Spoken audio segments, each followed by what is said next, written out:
Welcome to the Eye on Annapolis Local Business Spotlight. There are thousands of locally owned businesses in the area, some small and some large. Some you may know and others you don't. But one thing they all have in common is a great story, and we want to share it with you. Join us every Saturday as we talk to the founders, the owners, and the managers of local businesses you have come to know and love, and those you will come to know and love.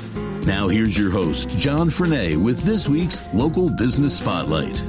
We're joined this morning by Joann Vaughan, who is the Executive Director of the Maryland Federation for Art. How are you this morning? I'm good. Hey, thank you very much for calling, and I want to say congratulations. I know you got vaccinated. We pushed this off a couple different times for some scheduling things, but that was obviously the best reason to push something off. So congratulations on that. And we need to learn about Maryland Federation of Art. Maryland Federation of Art is in the most simple sense, a gallery on State Circle. And I do know that. I've been through there. I love going through there and seeing the different exhibits that are in there. Tell us a little bit about the organization. The Maryland Federation of Art is actually a whole lot more than Circle Gallery. Maryland Federation of Art has been around for 58 years. And we are a nonprofit visual arts organization that exhibits current work created by living artists. So we bring to Circle Gallery on State Circle, as well as to other venues throughout Maryland, sort of the best in both art created by local artists, as well as art created by artists all across North America.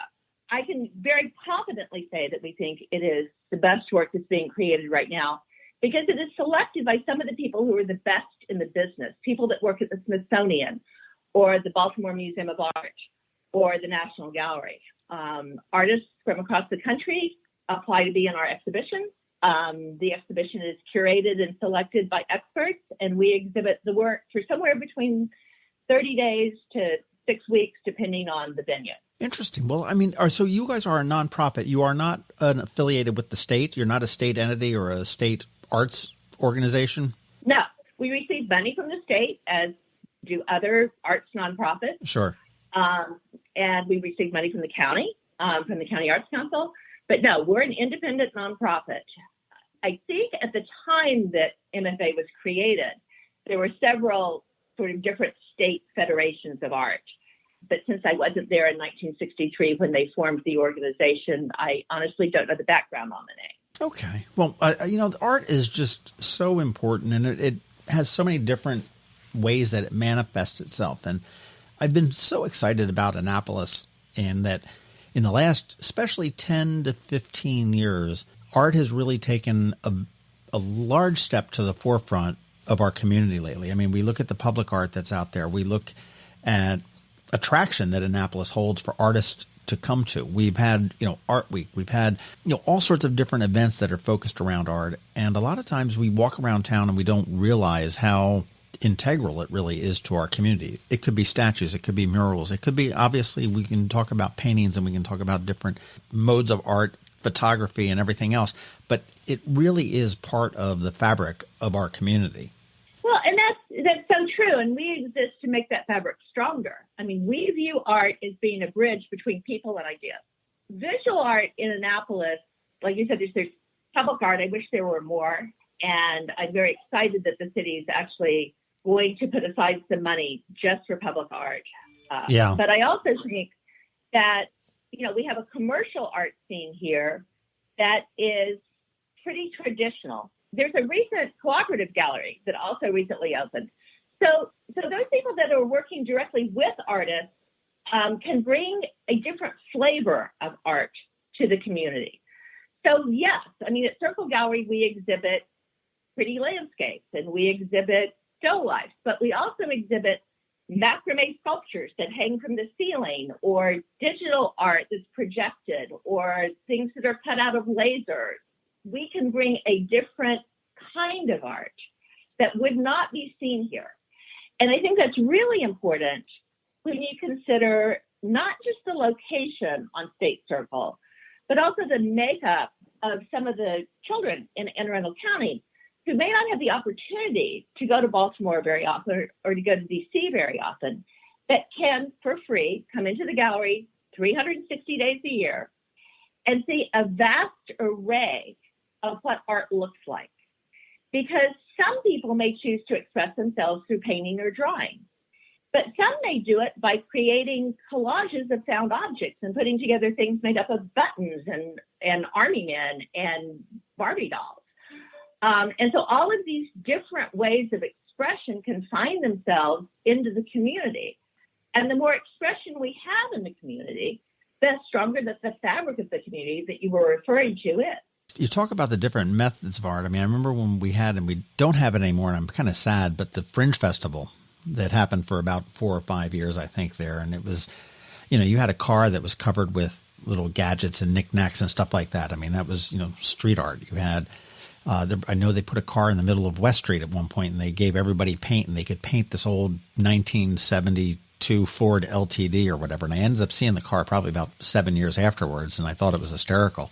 Art is really everywhere. And I know that, on West Street, we talk about the mural on Tsunami that really sort of kicked off the awareness, I think, of public art when the city went through that whole lawsuit and everything else.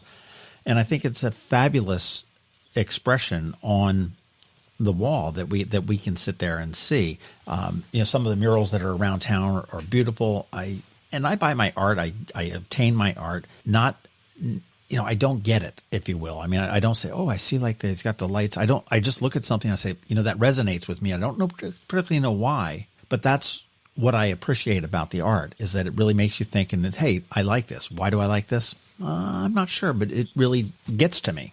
Well, and I would add to that, speaking about the mural at Tsunami, it elicits a reaction from you.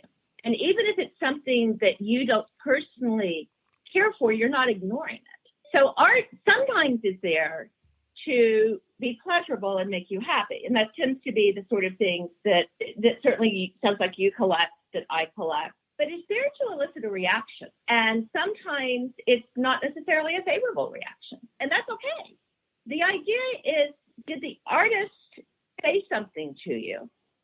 And did you feel something in return for that? And that's where it starts the conversation. So MFA's mission is to create meaningful connections in the community through art.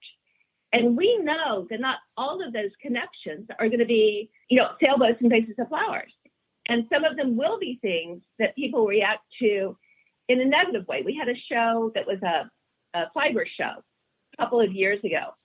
And we have a little survey that people can fill out when they leave the gallery as far as did they like the exhibition or not like the exhibition. And most people, give everything like a 3 or a 4 on a basis of 1 to 5. And this one got like almost all 5s or all 1. It's art that people hadn't really conceived of before. A lot of the comments was, I didn't know this was art. And some people found that great, that they were pushed a little bit as far as what their definition of art was. But some people were uncomfortable with that. I've got to think that probably tells an artist that, hey, when I am resonating, I am spot on.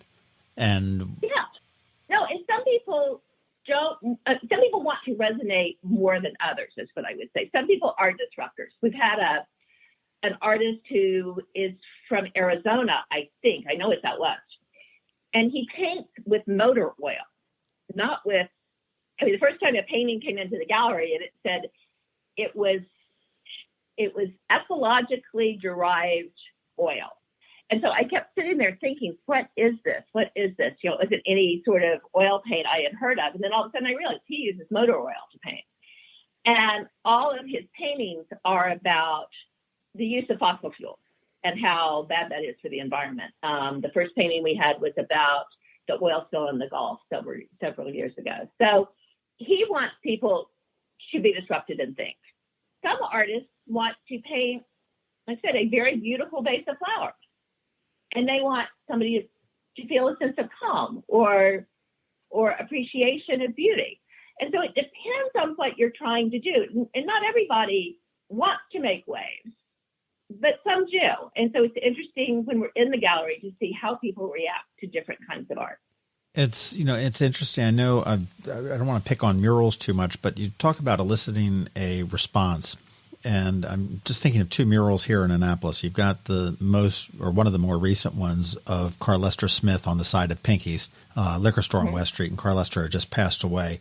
Mm-hmm. Everybody I've talked to walks past that mural. They smile, think very nice things. This is a guy that, had not a care in the world and really cared about the city and cleaned up the city and everything else. And what a great honor, tribute to have him on the side of this building. You go up the road a little bit, up West Street a little bit there to the Breonna Taylor mural over on the park on the basketball court. I haven't met anybody who is not angered and not feeling the pain that happens to represent. And and it's really the two. That's the 1 and the 5 when you sit there and you rate your art. It's it really does get into you and elicits a visceral reaction. But yeah, and that's what art should do. I mean, art, and like I said, it's not necessarily a good or a bad reaction. It can be something in the middle, but sometimes it's a memory. We've had events during Paint Annapolis, which is our signature outdoor plein air painting event every June. People will sit and watch an artist paint, and then they want to buy the painting, not so much because of what the painting is of, but because they sat and watched the artist paint it.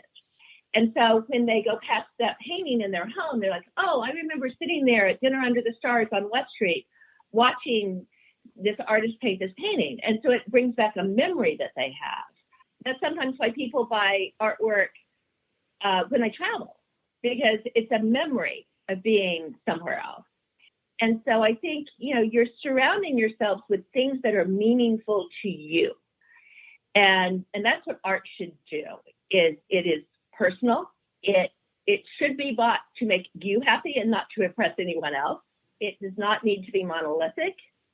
I have everything in my home, from traditional plein air oils to an 8-foot collage of Sophia Loren. And all of it makes me happy, and that's why it's in my home. So I think the important thing is for people to realize that art is well within their reach. It is affordable.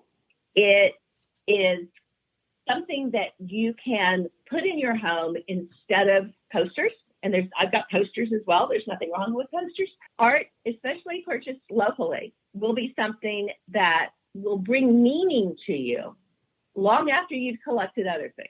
The best way, the arts have been harder hit during the past year than any other profession except for the hospitality industry. Now, it's primarily, the venues, the performing arts venues. But the best way to support an artist is to buy art. At Circle Gallery, we love having people come in and look at the art. We love people appreciating and reacting to the art. But I will tell you, the artist wants you to go home with something meaningful for you. Do you guys at Circle Gallery, is the art that's in there for sale? Yes. So some art is price on request, which means the artist either couldn't figure out a price or they're holding it for something else. But, 90% of our artwork is for sale.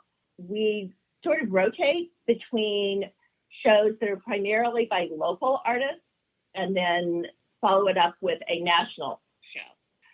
For example, in May, we will have primarily local artists. In June, we will be exhibiting the Paint Annapolis work. And then we will follow that up with a national juried exhibition of found object work. So the work I spoke about that's made out of buttons and army men and whatever. Which is very fascinating, very different than anything else you'll see in town. Now, as the executive director, are you the one that's responsible for planning this all out as far as, okay, we're going to do local artists in May and so forth, and selecting the art, or is there a board that does that?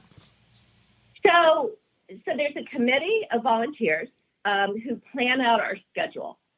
And obviously, I have input on that schedule, but they're the ones who've been doing it for a long time. We expanded some of our offerings in 2009. We expanded the number of national shows we did. I'm very involved in anything we do that's off-site. So we did a show in Ocean City in 19.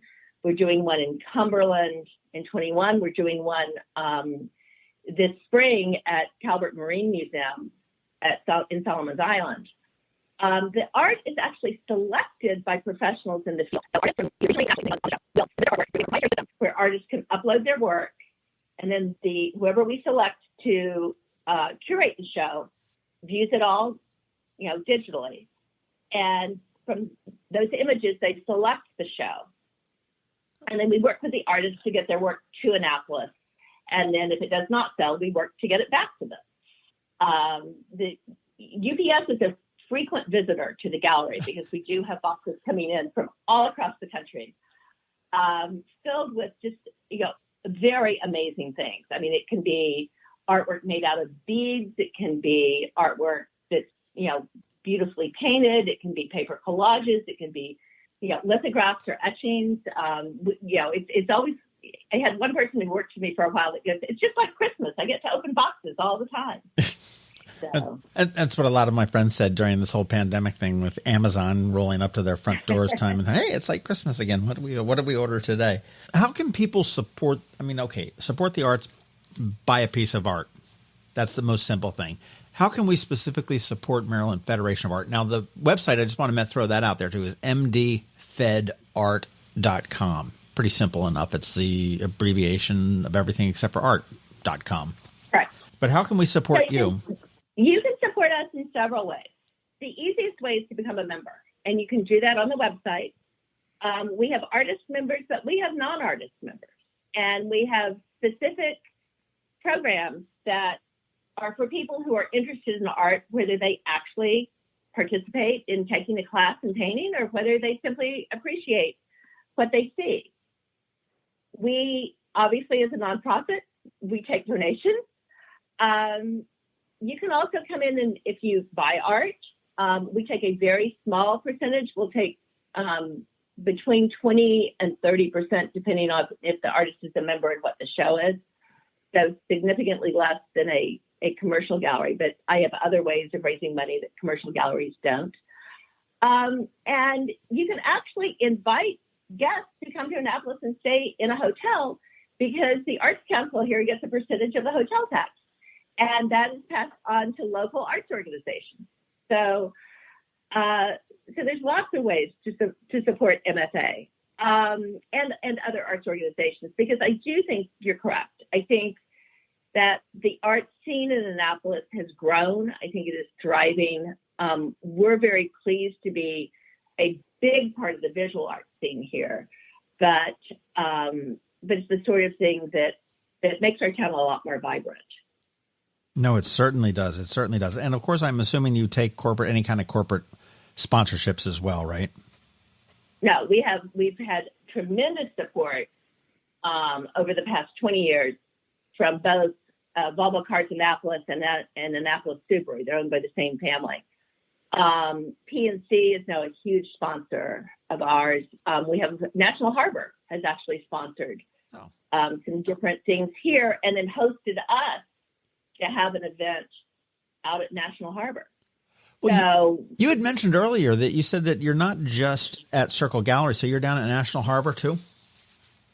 We have been for just one event so far. Basically, I will look for any place that we can put art because the art does no one any good in the artist's basement. What we want to do is get art out in the community. And for a long time, we worked with a couple of different storefronts that were closed to get artwork into their windows. But visual art is meant to be seen. And so if there is a venue that is interested in hosting art, we work with two different restaurants here, Paul's Homewood Cafe and Soul, to change out the art in those restaurants on a regular basis. We have worked with the Maritime Museum before. We have worked with Hospice of the Chesapeake before. We pretty much believe that if you've got blank walls or you don't like what's on your wall, we can work with you to get something up there that will make you happy and that will make your customers happy and that will make the artist happy. Yeah, that's a great idea. I mean, it sounds like a perfect win-win-win for everybody to be able to do that. Now, how did you get into the art world? Were you born into the art world? No, I'm not an artist at all. I've worked in nonprofits all my life, prior to this, I started and then ran the Annapolis Book Festival at Key School for 7 years, and really enjoyed that. I don't paint, but I do read, and my mother owned a bookstore while I was growing up. And I wanted to become the executive director of a small nonprofit organization, and I happened to see, the advertising the position of executive director of Maryland Federation of Art. So I made my sister, who was an art history major, go to every gallery in town with me, including Circle Gallery, so that I felt that I could speak, comfortably about why Circle Gallery was important and why the art at Circle Gallery was important, and therefore why Maryland Federation of Art was important. And the minute I walked in the gallery, I could see the difference. Because a commercial gallery has to sell what sells. And like I said, in this town that tends to be reasonably traditional, it has to appeal to the market that wants to walk in the door. We exhibit plenty of work that we know isn't going to sell in Annapolis, but we think it's something that people in Annapolis would like to be and should be exposed to. So one of the first things that was in the gallery when I was hired in 2008, which was a very interesting time to take over a nonprofit right before the stock market crashed. And we had a boat that was made out of little teeny tiny paper leaves that had a tree growing out of it. And then the leaves were falling down in different, patterns as they were sewn together to make this look. This is not something that's going to sell in Annapolis. It might sell in DC, it might sell in Baltimore, it might sell in New York. But gosh, it was just great to be able to present it in Annapolis, to bring something like this to town that people who want to go out to the galleries, who want to see something different, can look at and appreciate and enjoy. Yeah, no, it makes sense. It makes total sense. So you've been there since 2008. So you jumped in at the end of a recession or in the middle of a recession. Well, I started in July 1 of 2008. And the next 18 months, I would say, were pretty challenging. I thought all along, well, that's okay. This is the worst it's ever going to be. And boy, did I suffer from a lack of imagination. I had no idea that we would ever have to close and then have to totally redo our program. So in March of 2020, as a community organization, we have a contract with the community to present them with art. That's the deal we make when we take a tax-deductible donation, is that in return, we do something for the community. And so we had to sit down and think, if you can't come in the gallery, what do we do? Well, the easiest thing, obviously, is you just put every exhibition online. And all of our exhibitions are online anyway, because our program that I was talking about, our software program that allows artists to submit work, creates a sales gallery for every exhibition. So, we sell art online a lot. So it was easy for us to close our doors and just say, well, we have the sales gallery and we can exhibit the work. But does that fulfill our mission of creating connections in the community? Well, no, because it's static. Just because we put it up there doesn't mean anyone sees it. Right. We had to totally rethink a virtual side of our program. So there's a local art historian named Will Scott, who used to be senior staff at the National Gallery, now retired here.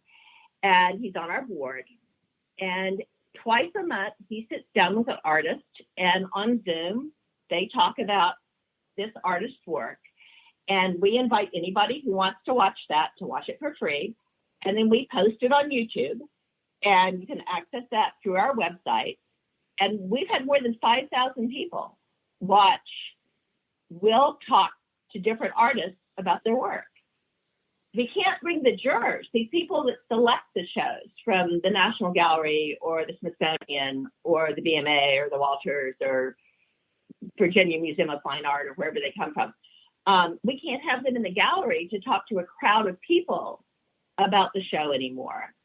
So again, we do that on Zoom. And so it works into almost a juror critique, where the jurors and the artists talk about the work. And anybody who wants to see this can either join us in real time, or again, they can go to our YouTube channel or to our website and see these works. So we've really expanded.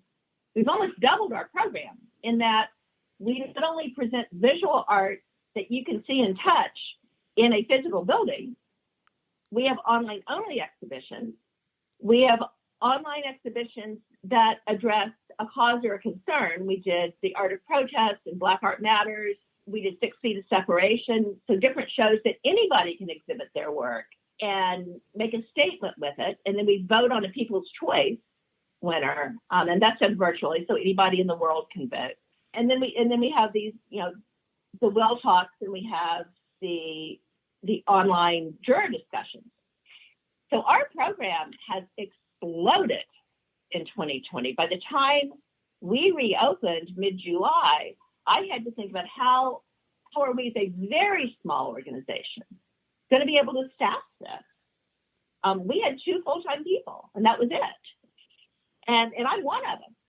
So, and I don't know anything about art.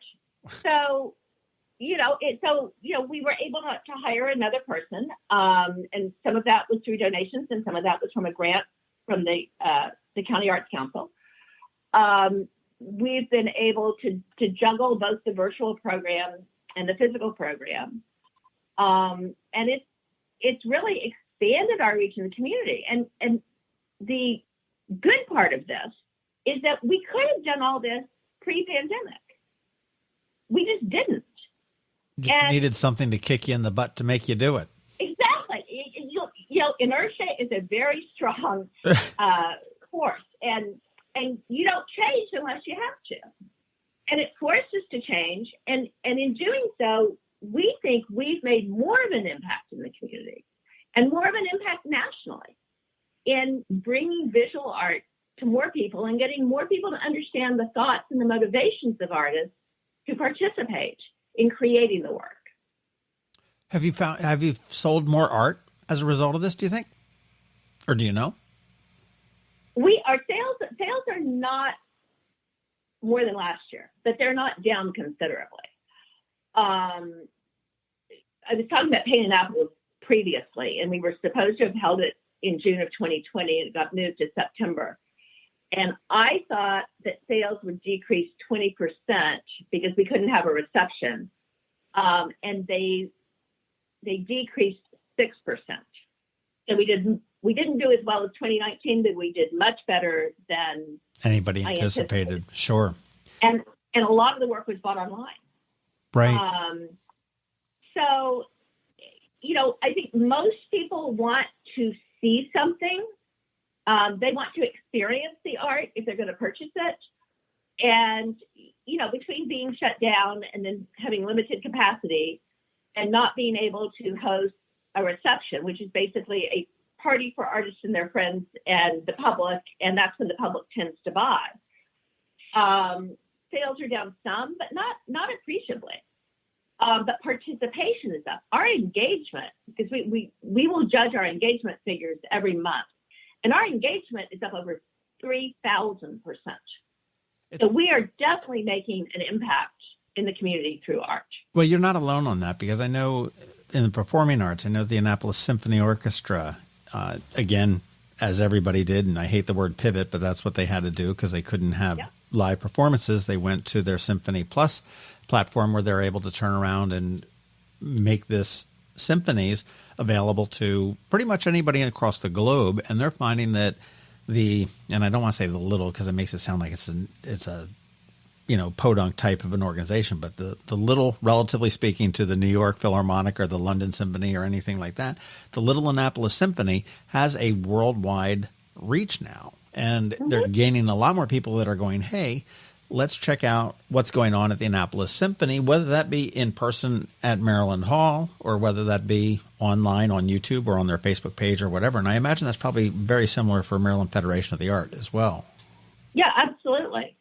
So therefore, I think, this has changed the game for every arts nonprofit and probably other nonprofits as well into how they are going to make an impact in the community and how they're going to define their community. And so it's different to think about, well, I run a gallery in Annapolis versus I run an arts organization that exhibits work from art across the country and exhibits it around the world. It really raises your eyes as to, what you can do and who you're doing it for. Well, you had mentioned that May is a local artist exhibit at the Circle Gallery, and June is your big signature event this year. And I'm so excited that right now we're recording this in the middle of March, and that it looks like things are starting to, I don't want to say return to normal quite yet, but I mean, they're getting there. They're inching their way there. Things are starting to happen. We're able to get out and do things safely, which is wonderful. So tell us about plein air and Paint Annapolis. So Paint Annapolis is one of the biggest plein air events on the East Coast. And we draw artists from all across the country. Again, like you would say, in pre-pandemic times, we would have European artists come and participate as well, and Canadian artists. But I don't know if we'll be there yet. I have 25 professional artists confirmed. And then we'll open up the week to any artist who wants to come paint. So in September, we had more than 80 artists out on the street painting. And it was a week when the weather was beautiful. And I think it was such a lift for everybody. Plein air painting means you paint what you see with the light that you have. You don't go back in the studio with a photograph of what you're painting and touch it up. And the reason it's different is the light is always changing. So the light never stays still, it moves. And most people would associate that with the Impressionists. So that's sort of where the movement started. You got out of the studio, you paint what you see. So these artists will come to town. They paint for 5 days. Their artwork is for sale. These are primarily big-time professional artists. And they compete for awards. We have, again, someone, not me, but someone qualified in the field of plein air painting who will come and present awards to the painters. They're very excited to see each other. A lot of them do a lot of these events, and they sort of move around the country doing them. Most of the events this year have been virtual. And so I think by June, it's going to be a real lift. And even if we're semi-normal, but not quite normal state by then, plein air painting, you're outside, you're by yourself, and you're 6 feet away from anybody. So it's a perfectly safe activity. They'll be painting all over Annapolis, both during the day, and then most of the painters will do a nocturne. So that's when you paint at night. Right. And they do it for two reasons. One, the light is different, so it's a different challenge. And the second is I really like nocturnes, so I make them do it. But typically that's painted on Wednesday nights because of Dinner Under the Stars. So if you're comfortable going to West Street for Dinner Under the Stars the week of June 6th, then you'll probably see some artists out there painting. I tell you, I do love that event every year because it's very interesting. You turn a corner in Annapolis and boom, there's a guy sitting on a chair with an easel painting the State House. And, you go down to the Maritime Museum and there's somebody painting Back Creek. And you go down to City Dock and there's somebody painting, the kids standing in line to get ice cream at Storm Brothers. And it's really very fascinating to sit there and watch these guys do it. I mean, I have zero artistic talent, but I'm amazed every time I sit there and look. Now, how do they select their locations? I mean, do you just sort of like have a starting line and say, okay, on your mark, get set, go? Yeah. So we define the area where they can paint in. And they love coming to Annapolis because you have waterfront, you've got boats, you've got historic buildings. But you also have areas where you can go that, there's more land than buildings. There's, a landscape to paint. They can be by themselves. There's some industrial places to paint. So it provides a lot of material for the artists to paint. They pick their own spots. And so, like, I can remember one nocturne when 3 people were standing in almost the same place on Church Circle painting the Maryland Inn at night. And that's one thing, we want to give them a big enough space to paint so that we don't get all the same paintings. Typically, there's one of Chicken Roosts every year. There's always one of the State House at night every year. But we want to give them enough space that the paintings that come in are different and interesting.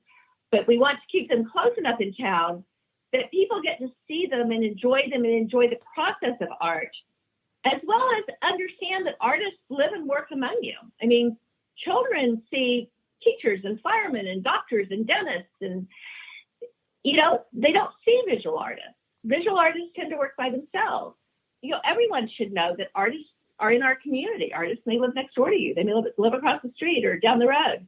That's a profession that you too can pursue if you have the time and the talent and the technique, apparently unlike you and me, but the ability to really want to express yourself through visual art.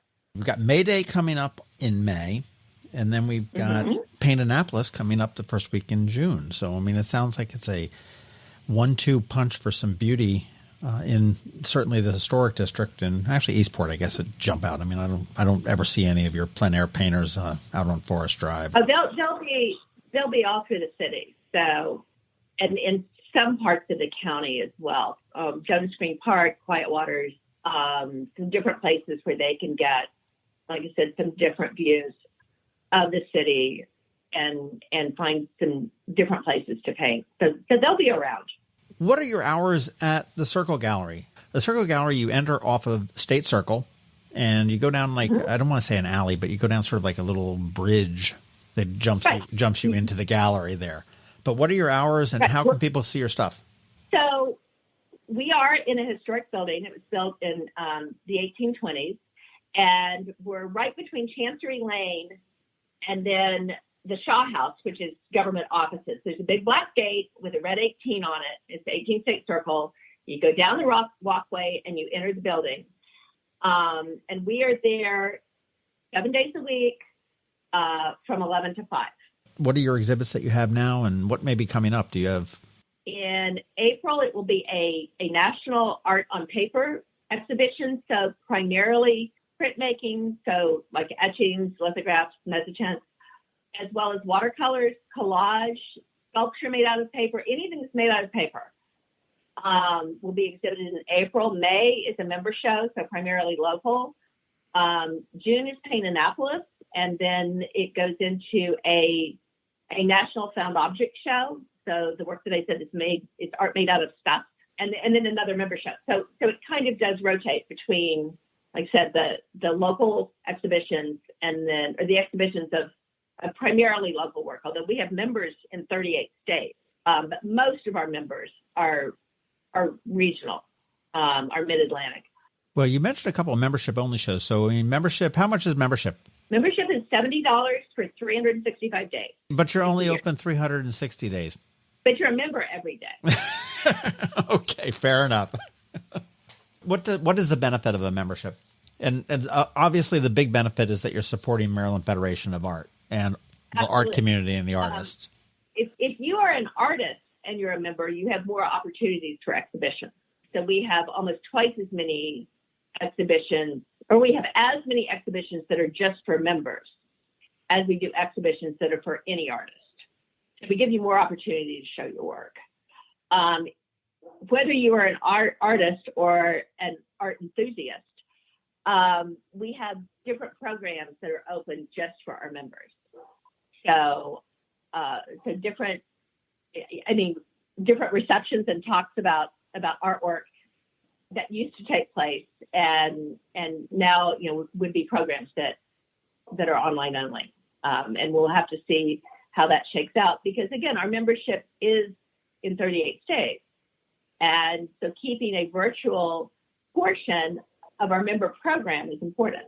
Right, absolutely. Well, I am. The things that out of our conversation that we've talked to that surprised me and shocked me is that this organization is about as old as I am. Which I don't know, but it might depress me too. I don't know if I think about that too much, but I didn't realize that you guys were everywhere, that, you're out in the community. I mean, I knew that you had the gallery, but I didn't realize that you were down at National Harbor and down at Paul's and down at Soul, another great restaurant in town, both great restaurants in town, actually. Yes. No, we've exhibited in town a lot. I mean, we've done exhibitions in conjunction with Maryland Hall. with other nonprofits. And then again, like I said, all over the state. Through May 15th, we have an exhibition at Calvert Marine Museum. Next summer, we're doing an exchange in Cumberland, Maryland. Last year, we did one in Ocean City. So, yeah, so you truly are Maryland Federation of Art. Yep. As just opposed like the name to Annapolis.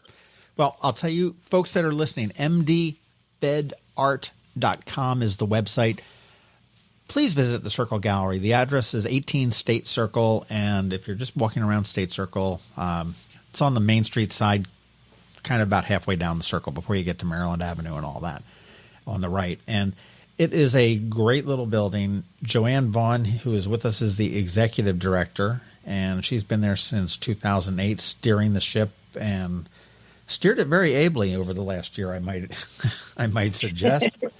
And hopefully we're looking forward to getting out of this muck that we call COVID, looking for plein air painters in Paint Annapolis on June 6th through 13th. And get out there and look at what these artists do and how they capture the town. And one thing that you said earlier is that people will sit there and watch somebody painting the scene and buy that painting.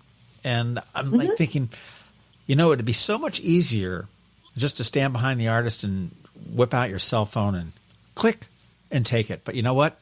It's not the same because, you've got what Apple or Samsung or wherever the hell makes your cell phone says that you should see. This is out of the eyes of a real live human being that's there that you shared space with, you shared an experience with.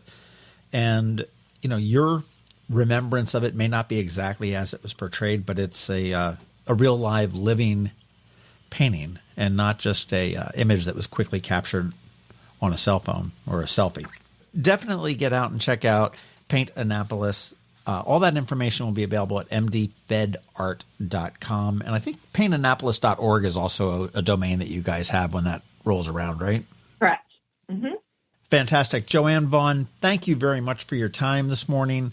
Again, congratulations on getting your vaccine. And I look forward to saying hello when I stop by 18 State Circle in a little bit. Well, thanks so much for having me. It's been great. Thanks for listening to this week's Local Business Spotlight. Please make sure to visit eyeonannapolis.net for all your local news, events, and opinion. And in case you haven't already, please subscribe to the Eye on Annapolis Daily News Brief, where we bring you all the day's local news direct to your phone, tablet, or computer in about 10 minutes. It comes to you at 6 a.m. every Monday through Friday, and you can subscribe on Apple Podcasts, Google Podcasts, or wherever you get your podcasts.